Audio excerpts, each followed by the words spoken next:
I'm going to talk about some of the difficulties and some of the surprises I encountered in working on this book about Morgan. And since it took him 76 years to live his life, and as you've just heard, it took me 15 years to write about it, there's quite a lot I won't be able to say in the next 30 or 40 minutes. So please keep track of things that you'd like to hear a little bit more about and ask questions when I get to the end of my prepared remarks. Since we're at Mr. Morgan's library, and since collecting was a major passion of the last years of his life, I'm going to start with a story about art collecting, which is rather indicative and will lead into the rest. One day at the end of 1909, Morgan came across a receipt for a bust of the infant Hercules by Michelangelo, for which he'd paid 10,000 pounds, was about $50,000 in those days. He sent the bill to his librarian, Belle de Costa Green, with a note asking where the sculpture was. "This bronze bust is in your library," she wrote in green ink across the receipt, "and faces you when sitting in your chair. It has been there about a year." Not surprisingly, the infant Hercules turned out not to be by Michelangelo, and it's now downstairs in his study here. I don't know whether that's open afterwards, but probably it is. It's there in the study as probably 17th century Flemish. That Morgan didn't recognize an object he saw every day had to do with the pace, style, and nature of his collecting. He had a good eye and a lifelong, sensuous appreciation of the visual arts, but he was not a scholarly connoisseur who studied and fell in love with every object he acquired.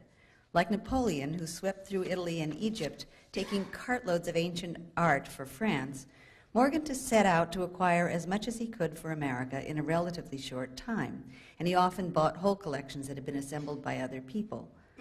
He once told a business colleague that his strength lay more in the consolidation of existing projects than in the promotion of new ones, an observation that also held true in the arts. When I first got interested in Morgan in 1983, I read through about a dozen books about him that had already been written and saw that he'd been drawn largely in caricature. His admirers saw him as the Napoleon of Wall Street, a modern Medici prince, and the financial Moses of the New World. His critics regarded him as the boss croupier of Wall Street, a great financial gorgon, and this is a combination of two quotes, "a bull-necked, irascible man with fierce, intolerant eyes set just close enough to suggest the psychopathology of his will." That comes from John Dos Passos in the 1930s and E.L. Doctorow in Ragtime in the 1970s.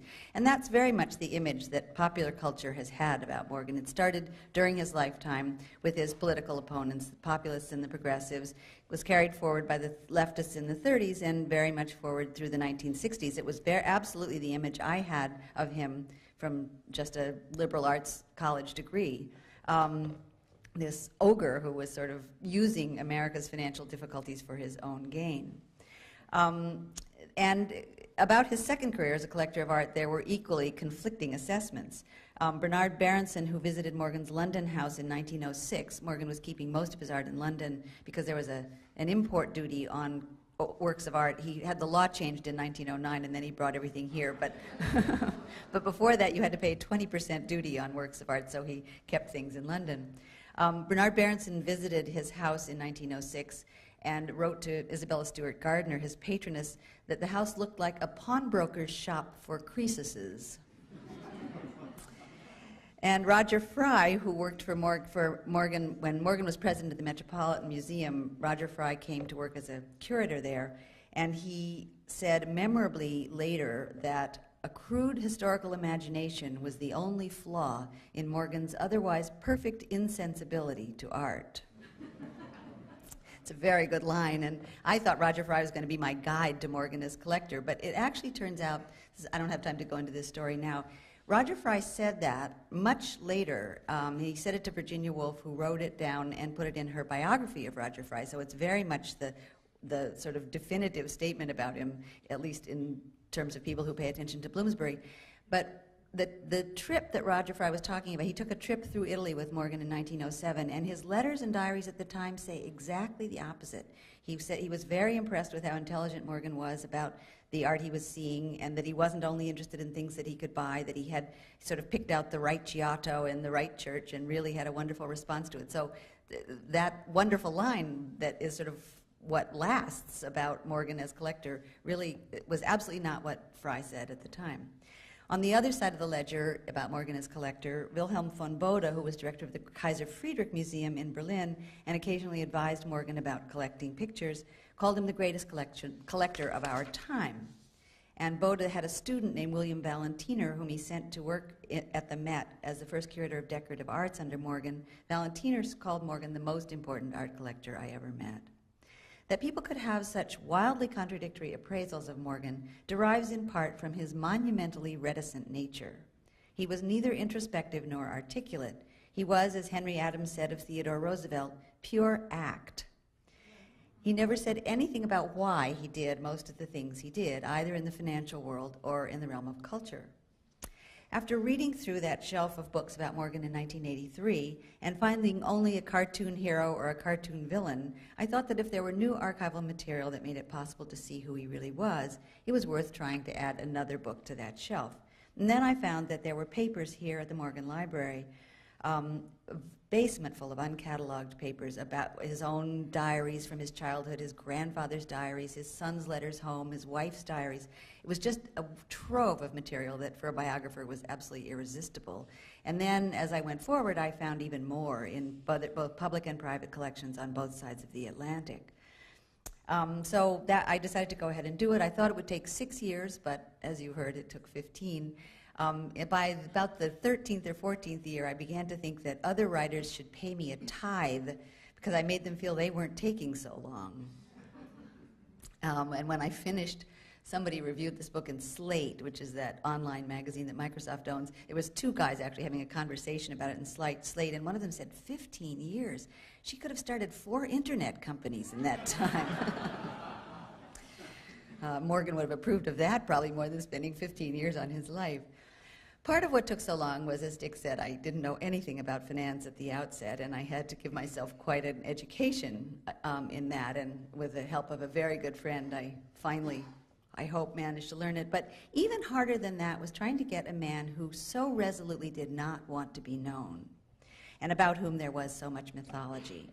Not only was Morgan not interested in everything a biographer needs to know, such as why he did any of the things he did, but he posted no trespassing signs all over his life. He had written when he was first starting out in banking, he was working in New York and his father was working in London, and he wrote to his father twice a week, every week, for 30 years. His father saved these letters in bound chronological volumes, and after the father died in 1890, Pierpont went over to England and burned those letters, which is absolutely not what a biographer wants to hear. And I actually refused to believe that for many years. I thought I was going to find them. I did, in fact, find 2 letterpress copy volumes of those letters. There was a way of making copies before carbon papers. So, excuse me, there were some letters from the 1870s and 80s between father and son that were just invaluable, but they highlighted how much else had been lost because they were such a great record. Morgan kept a plaque over the mantel in his study that said in French Provençal script, pense moult, parle peu, écrit rien, which is think a lot, say little, write nothing. Also not what a biographer wants to hear. And his silence became so famous that there were jokes about it. When he gave a lecture, there was a dinner in his honor in Chicago in 1908, and the next morning the Chicago Tribune ran a headline, "Money talks, but Morgan doesn't." When I turned in a first draft of this manuscript to my editor, Jason Epstein, he said, "Stop looking for his inner life. He didn't have one." I think he did have one, he just couldn't talk about it very well, so it was hard to find. There were reasons for this silence, both professional and personal reasons, and as I learned about the reasons, I learned about Morgan. The professional reason was obviously the confidentiality that has always governed investment banking, because so much is at stake. He had an extremely high profile. By the time he died in 1913, at the age of almost 76, he was the most powerful banker in the world, and he couldn't cross the street, much less the Atlantic, without arousing speculation in the stock market and the press. He had organized giant railroad systems and industrial trusts, including U.S. Steel, International Harvester, General Electric. He'd refinanced AT&T and put it on its modern course. And as Dick said, he served in the years before there was a Federal Reserve as the unofficial central banker of the United States. Most famously, he stopped a panic in 1907. And for about a minute after that, he was regarded as a national hero. Crowds cheered as he made his way down Wall Street, and world leaders saluted his statesmanship with awe. But the next minute, the exercise of that much power by one private citizen really terrified a democratic nation and sort of reactivated America's longstanding fear of private bankers and concentrated wealth. The 1907 panic convinced the country that its financial welfare could no longer be left in private hands. It led to the setting up of a National Monetary Commission and eventually to the founding of the Federal Reserve, which came into being just a few months after Morgan died in 1913. The private reasons for Morgan's silence were several. He had, as you probably know, an unfortunate skin condition that turned his nose into a hideous purple bulb when he was in his 50s. It's called rhinophyma. It's genetic. His mother's father had it, and his mother had a milder form of it. He was quite good looking up until that point, but in his 50s he became grotesquely ugly. It's basically excess growth of sebaceous tissue, and it just turned his nose into this angry purple bulb. It's quite correctable by laser surgery now, and it was actually somewhat correctable in his day, but he, for various reasons, chose not to do it. But here he was, this enormously public figure. You couldn't meet him without looking at his nose, and he had this kind of defiant glare that challenged you to look him straight in the eye and not flinch at the ugliness of his face. Edward Steichen, who took his picture in 1903, said that looking into Morgan's eyes was like staring into the lights of an oncoming express train. And you very much see that in the famous Steichen photograph of Morgan. He also had rather an unorthodox personal life. He married for the first time at the age of 22, a young woman from New York who was sick when they got married. He thought he would take her to the sun in the south of France and fix her right up, but turned out she had tuberculosis. They did go to the south of France. They put her in the sun, but she died in February of 1862, 4 months after their wedding. In some ways, I think he never really got over that. He married again about 3 years later, and for 10 or 15 years, that was an okay marriage. They had 4 children.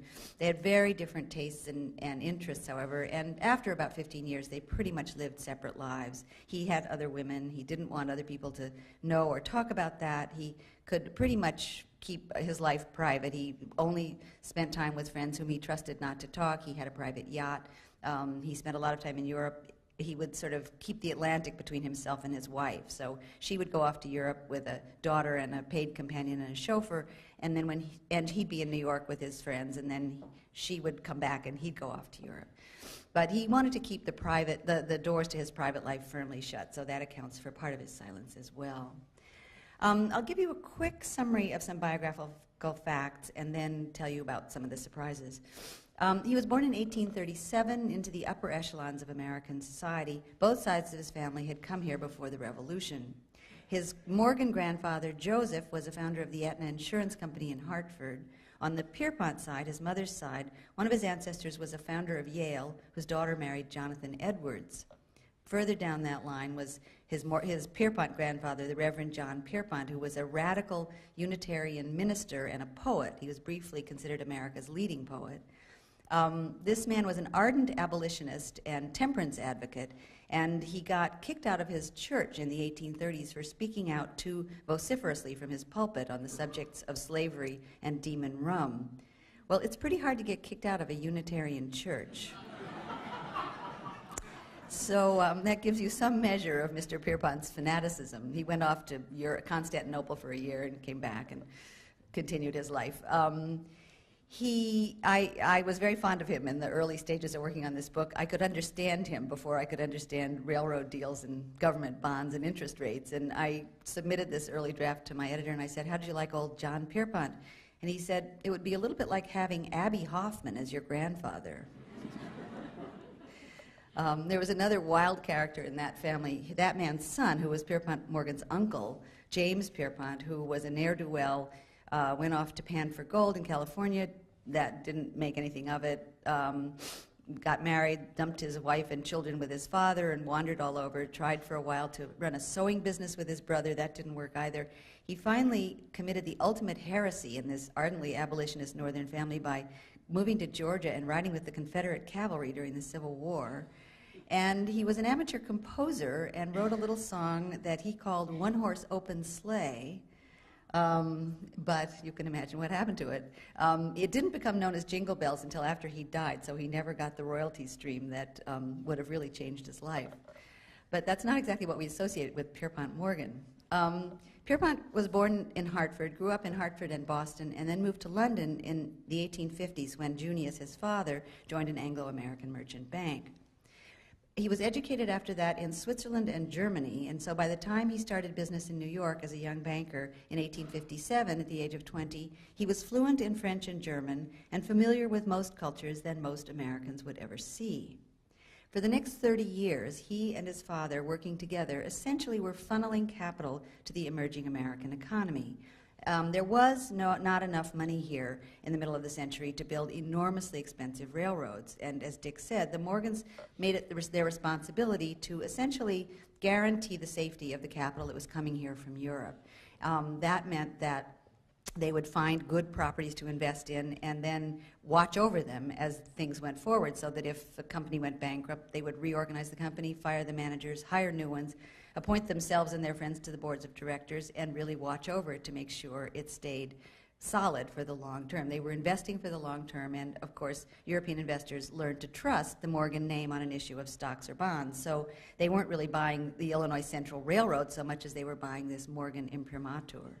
It put them in an enormously powerful position, and they took what they called moral responsibility for the properties they represented.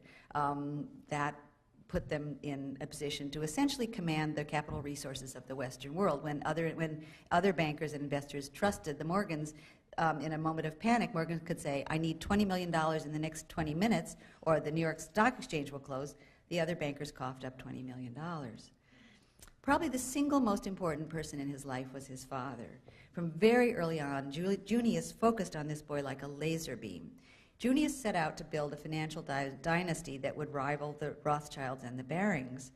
And he was training Pierpont to be his heir and the man who would carry this forward into the 20th century. He was incredibly critical and censorious and anxious.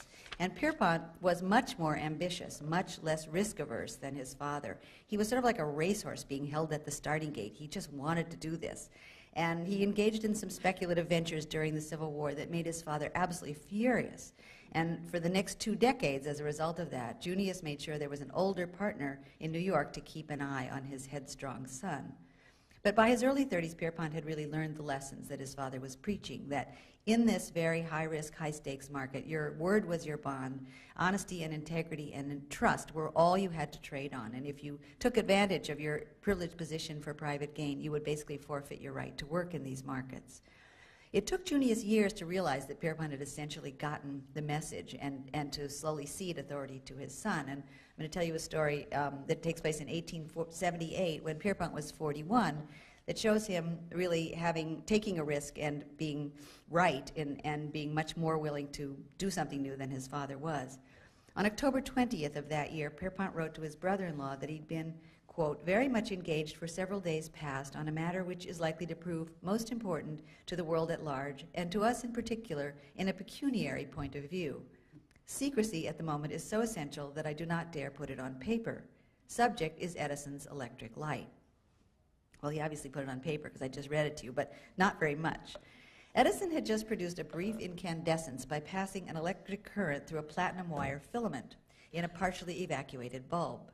England's Lord Kelvin, asked later why no one else had figured out how to do it, said, the only answer I can think of is no one else is Edison. Edison promised to illuminate downtown Manhattan with a single 500 horsepower engine. He also promised to have a complete system in a few weeks and to make electricity cheaper than gas. At the time, interiors were lit by either gas or candlelight, and society aesthetes definitely preferred candle because they said gas made diamonds look dull. News of this invention brought inquiries from all over the world, but Junius Morgan was evidently unimpressed. His skeptical response hasn't survived, but Pierpont tried to answer his objections by mail, writing and tearing up several letters about the Edison business, then gave up in frustration and decided to make his case in person when he went to London in the spring. However, he wrote to Junius at the end of 1878. This is one of those letters that I found in those press copy volumes that otherwise I would never know about. He said, I feel sure that if you understood what was proposed about the Edison matter, you would look at it with a different light. I don't think he noticed that. His own private house, which was here on this corner after he died, the house was torn down and the library was built all the way out to Madison Avenue. But in 1880, he moved into a house on the corner of 36th and Madison and had it totally renovated and had Edison's engineers put in electric lights. It was the first private house ever entirely illuminated by electricity. It was a pretty good showcase for this new invention. The crossed wires set Morgan's study on fire the first week. The family was out at the opera and came back to the smell of burnt wood and wet rugs. But the next day the engineer came over. Morgan said, "Put it back, just fix it. I want to stay with this." So they did stay with it at considerable trouble and expense. And then Edison did build a power station downtown. It took a lot longer than he thought it was going to. In that fall, 1882, Morgan had Edison come over to his office at 23 Wall Street and flip the switch that turned the first electric lights on in downtown Manhattan. It was a very dramatic idea, but they did it at 3 o'clock in the afternoon, so you couldn't tell. But at 7, as the lights started to die out, you could see that the newspaper reports the next day are just fantastic to read this first vision of, as the twilight came and it got dark outside, you could see these little flames of electric light in buildings all over downtown Manhattan. It was quite magical. And that was really the beginning of Edison having systems that would work all over the country.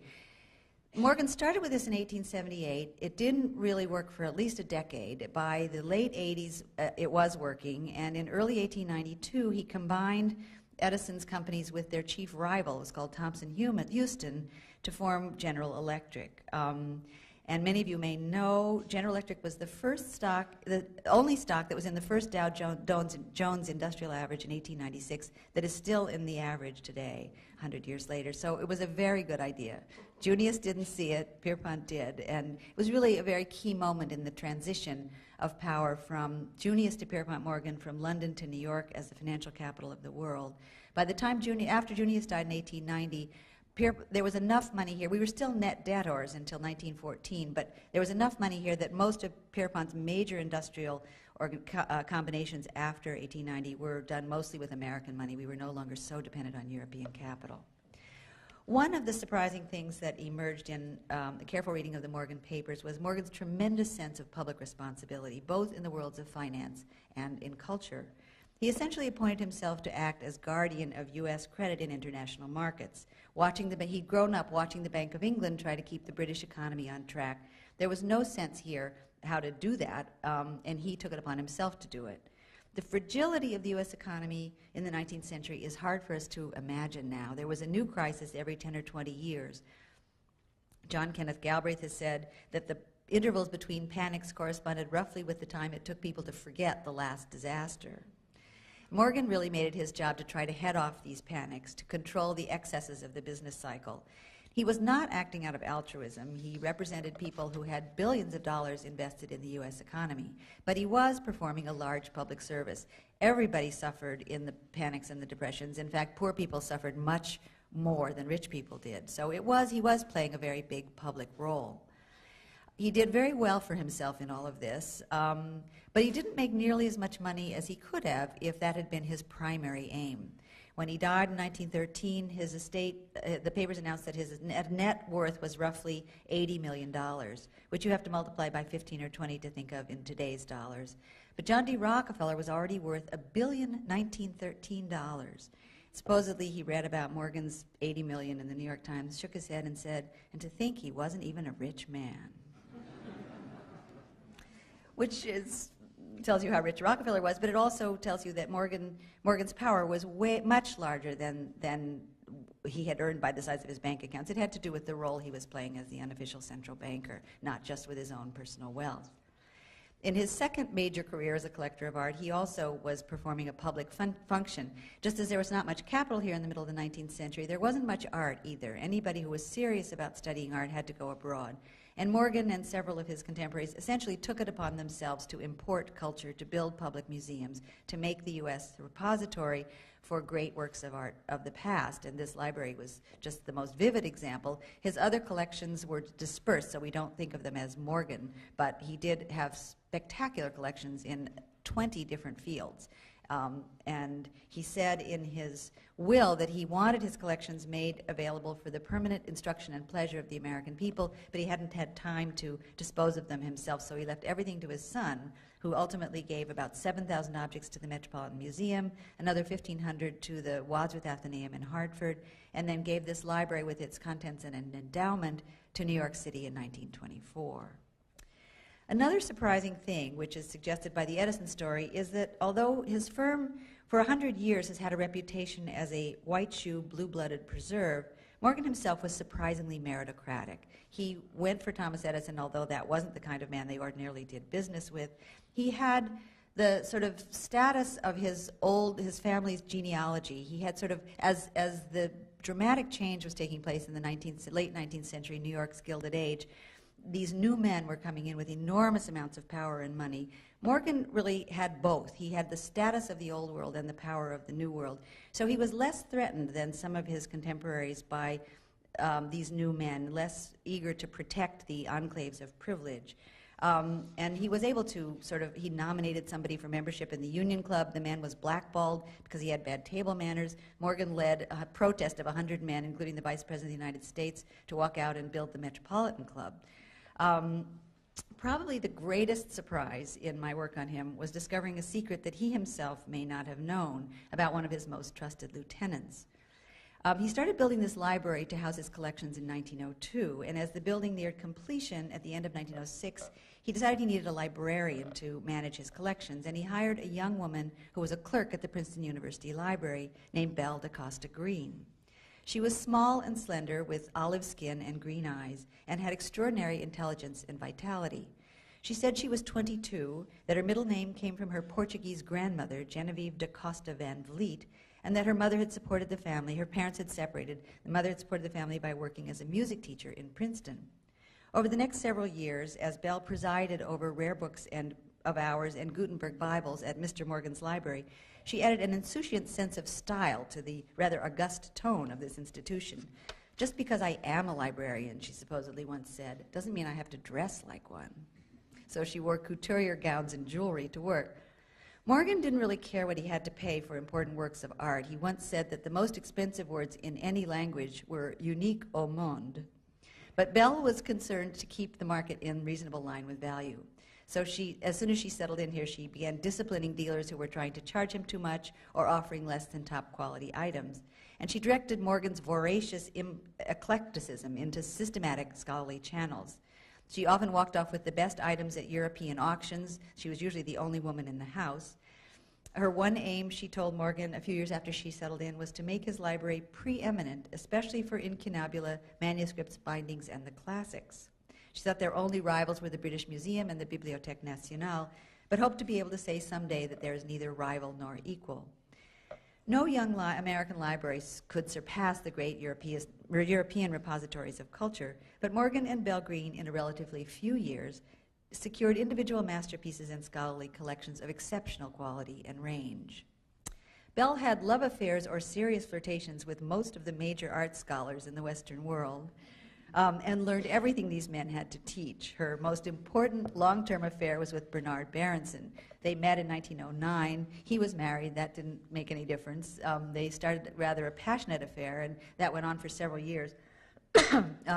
He wrote letters to her, which she ultimately destroyed. He saved her letters to him at the Villa Itati in Florence, and I had the task of going over to read them a few years ago. It was quite wonderful because Belle was wonderfully, wildly indiscreet. Everyone in Morgan's world was so careful to sort of keep his secrets, but she loved gossip and good stories, and she talked all about the art world, all about Morgan's private life, her life, Berenson's life.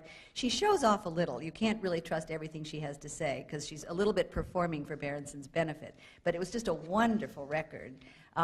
People suspected that she and Morgan had had an affair. When she was asked about it, she supposedly said, "We tried," whatever that means. But I don't think so. I very much know her tone to her lovers, her tone of voice, and it's very chatty and very intimate and very funny. Her tone to Morgan is completely different from that. Clearly, he's her boss. She worshipped him. She sometimes railed against him behind his back. She called him her big chief to Berenson. But she treated him with fond, rather reverent respect. And he generally didn't get involved with people who worked for him. He mostly got involved with women of his world and social class. I got very interested in Belle Greene. I wanted to find out about her background because she's just such a wonderful character and presence in this world.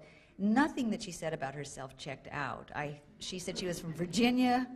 I hired a genealogist. I couldn't find anything about Virginia. I tried to get a genealogist to look for Greens and DaCostas and Van Vliets. Nothing. I couldn't find much trace of her in Princeton, although she did work at the library. I found that out. And this is a long story, and I won't bore you with the details, but by a combination, series of accidents and some luck and the sort of pathological curiosity that takes over biographers' lives, I found out that she was in fact the daughter of the first black man to graduate from Harvard. Her name wasn't even Belle DaCosta Greene, it was Belle Marion Greener. Her father was Richard Theodore Greener, who started Harvard in 1865, right at the end of the Civil War. You can imagine how dramatic that was. He graduated in 1870, he was a very serious scholar. He went to South Carolina for a while, he went to law school, became dean of Howard Law School, and was an active Republican, was rewarded for his service to the party by being made secretary of the Ulysses Grant Monument here in New York, and then was appointed U.S. Consul to Vladivostok by President McKinley and kept there by President Roosevelt. At about that time, the family seems to have split up, and Mrs. Greener, who was also African-American, although very light-skinned, dropped the R off the end of her name, and the family, at a certain point, she lists herself in the New York street directories as widow, although he was very much still alive. The family disappears from the New York City street directories in the late 1890s, and by the time they come back, when Belle comes to work for Mr. Morgan, they've invented the DaCosta Portuguese lineage to explain their exotic appearance. Mr. Greener, after Vladivostok, moved to Chicago and lived there till 1922. I don't know much about what happened to him after that, although somebody's apparently working on a book about him, so I hope they find out. Belle invented for herself, with Morgan's patronage, a heady, precarious, amazing life that very few women of her time could ever have even imagined. I don't know whether Morgan ever found out her secret. I doubt it. I would like to think that if he did, he wouldn't have cared once she was established at his library. I don't think she told Berenson because her letters to him are full of references to her Portuguese ancestors and her sister's beautiful blonde hair, and she jokes about her appearance. At one point, she says at one point she's going to go to a party that night. She says, "I think it will be full of blondes, and I will look like a huckleberry in a bowl of milk." Well, so I didn't know this when I wrote the book, but a friend of mine, a historian, said that actually that's a phrase of Booker T. Washington's. So she was reading Booker T. Washington, although nobody would have known why. It's an extraordinary story, and after Morgan died, she stayed on as the director of the library, as the head of the library under his son Jack, and then after Jack turned the library over to the city, she was its first formal director. She retired in 1948, she died 2 years later, and for most of the 20th century, she was known as the soul of the Morgan Library. So that's all I'd prepared to say, but I'd be delighted to talk more about Belle or anything else you'd like to hear about.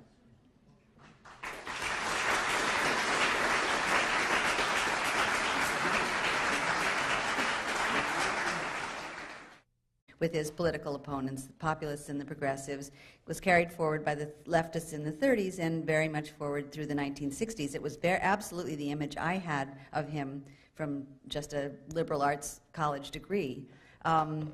This ogre who was sort of using America's financial difficulties for his own gain. And about his second career as a collector of art, there were equally conflicting assessments. Bernard Berenson, who visited Morgan's London house in 1906, Morgan was keeping most of his art in London because there was an import duty on works of art. He had the law changed in 1909, and then he brought everything here. But, but before that, you had to pay 20% duty on works of art, so he kept things in London. Bernard Berenson visited his house in 1906 and wrote to Isabella Stewart Gardner, his patroness, that the house looked like a pawnbroker's shop for Croesuses. And Roger Fry, who worked for Morgan, when Morgan was president of the Metropolitan Museum, Roger Fry came to work as a curator there, and he said memorably later that a crude historical imagination was the only flaw in Morgan's otherwise perfect insensibility to art. It's a very good line, and I thought Roger Fry was going to be my guide to Morgan as collector, but it actually turns out, I don't have time to go into this story now, Roger Fry said that much later. He said it to Virginia Woolf, who wrote it down and put it in her biography of Roger Fry, so it's very much the sort of definitive statement about him, at least in terms of people who pay attention to Bloomsbury. But the trip that Roger Fry was talking about, he took a trip through Italy with Morgan in 1907, and his letters and diaries at the time say exactly the opposite. He said he was very impressed with how intelligent Morgan was about the art he was seeing, and that he wasn't only interested in things that he could buy, that he had sort of picked out the right Giotto and the right church and really had a wonderful response to it, that the sculpture was. "This bronze bust is in your library," she wrote in green ink across the receipt, "and faces you when sitting in your chair. It has been there about a year." Not surprisingly, the infant Hercules turned out not to be by Michelangelo, and it's now downstairs in his study here. I don't know whether that's open afterwards, but probably it is. It's there in the study as probably 17th century Flemish. That Morgan didn't recognize an object he saw every day had to do with the pace, style, and nature of his collecting. He had a good eye and a lifelong, sensuous appreciation of the visual arts, but he was not a scholarly connoisseur who studied and fell in love with every object he acquired. Like Napoleon, who swept through Italy and Egypt, taking cartloads of ancient art for France, Morgan set out to acquire as much as he could for America in a relatively short time, and he often bought whole collections that had been assembled by other people. He once told a business colleague that his strength lay more in the consolidation of existing projects than in the promotion of new ones, an observation that also held true in the arts. When I first got interested in Morgan in 1983, I read through about a dozen books about him that had already been written and saw that he'd been drawn largely in caricature. His admirers saw him as the Napoleon of Wall Street, a modern Medici prince, and the financial Moses of the New World. His critics regarded him as the boss croupier of Wall Street, a great financial gorgon, and this is a combination of two quotes, "a bull-necked, irascible man with fierce, intolerant eyes set just close enough to suggest the psychopathology of his will." That comes from John Dos Passos in the 1930s and E.L. Doctorow in Ragtime in the 1970s. And that's very much the image that popular culture has had about Morgan. It started during his lifetime.